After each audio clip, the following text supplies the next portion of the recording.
Hello friends, यदि आपके fan से बहुत ज़्यादा आवाज़ आती है या आपके फ़ैन की स्पीड बहुत कम है या फिर आपके फ़ैन को रॉड या डंडे से चलाना पड़ता है, तो आप इन सभी समस्याओं को अपने घर पर ही अपने फ़ैन को रिपेयर करके ठीक कर सकते हैं।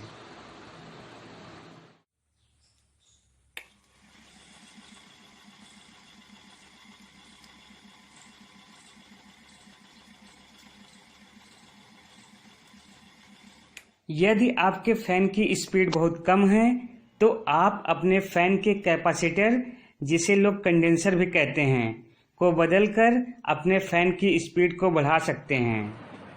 कैपेसिटर को हमेशा अपने फ़ैन के कैपेसिटर की रेटिंग के हिसाब से ही बदलें। यदि आपका फ़ैन किसी भी तरह की आवाज़ करता है या आपके फ़ैन को डंडे से घुमाना पड़ता है, तो ऐसा तभी होता है जब आपके पंखे की ग्रीस सूख जाती है या फिर ग्रीस सूखने की वजह से पंखे की बियरिंग जाम हो चुकी होती है।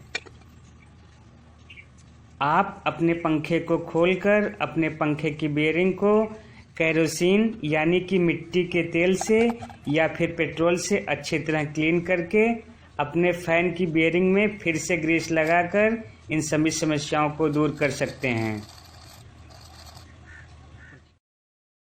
अपने फ़ैन का कनेक्शन खोलने से पहले एक फ़ोटो ज़रूर खींच लें ताकि बाद में कनेक्शन देते समय आपको कोई परेशानी न हो।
कभी कभी फैन के कवर के लूज होने की वजह से भी पंखे से आवाज़ आती है।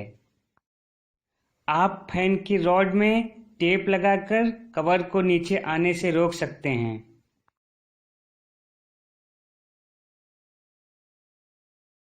सो फ्रेंड्स, इस तरह से आप किसी भी तरह के खराब फैन को बहुत ही आसानी से ठीक कर सकते हैं।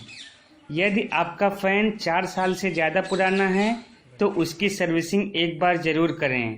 इससे आपके फ़ैन की लाइफ बढ़ जाती है और आपका फ़ैन जल्दी ख़राब नहीं होता है।